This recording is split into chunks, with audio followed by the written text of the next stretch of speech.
Some books we read for information. Some books we read for pleasure. While some books teaches us our basic life skill and make us realize what changes we need to make in ourselves. And that is Atomic Habits. Hello everyone, I am Prachi and I am here to review one of my favorite book, and that is Atomic Habits. The book which is exclusively for doers having desires to make changes in themselves and more importantly to create an impact in their own life. Thanks to James Clear, who is the author of the book, being completely empathetic towards people who want to adopt new and good habits and want to change or leave bad habits.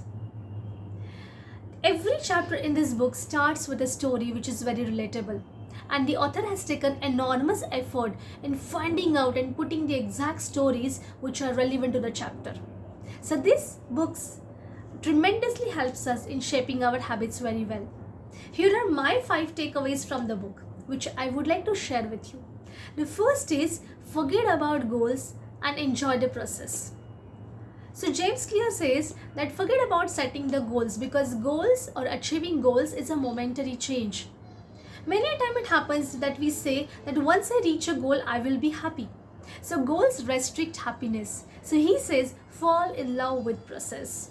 For example, since this is the beginning of new year, I'm sure you must have set some resolution or some goal for yourself, right?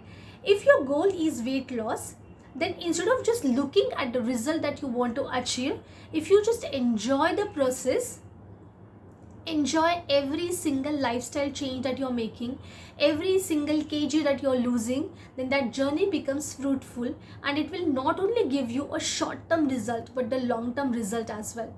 And this way you can sustain good habits really well. So fall in love with process. Second, James Clear says make your habit as your identity. For example, instead of saying that I want to eat healthy food, say I'm a healthy eater person.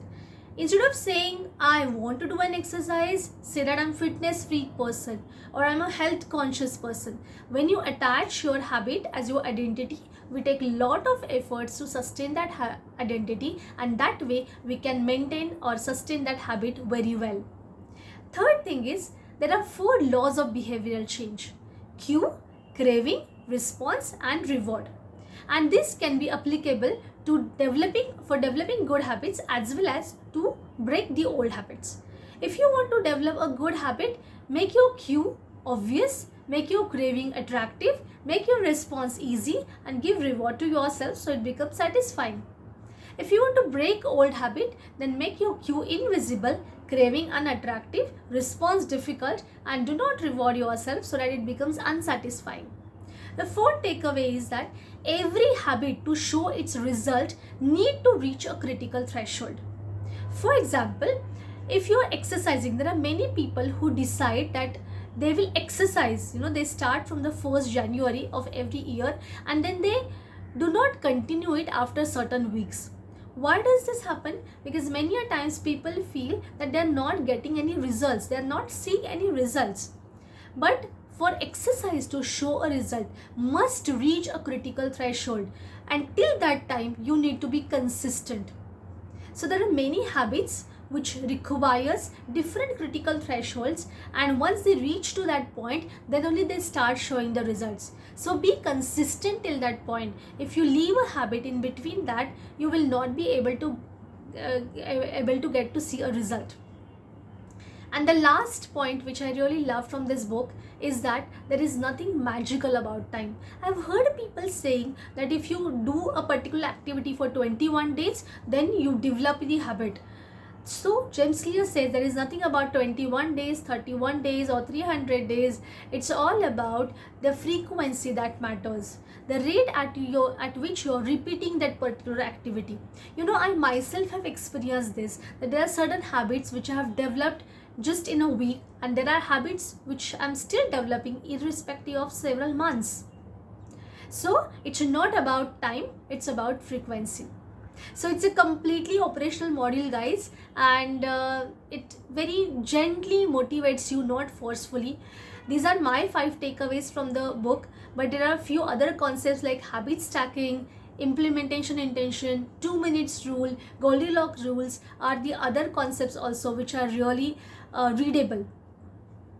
So at the end, James Clear says that a greatest threat to habits is not failure, but it's boredom.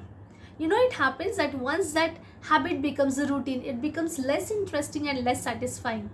So he says that fall in love with boredom, because that is what going to give you a remarkable result with tiny changes. So he says that small changes matters. So guys, any which way, it's a beginning of new year and you might be thinking of developing certain habits. So take a copy, read this book, get influenced and develop a habit with the same principles. I wish you all a very happy new year. Thank you.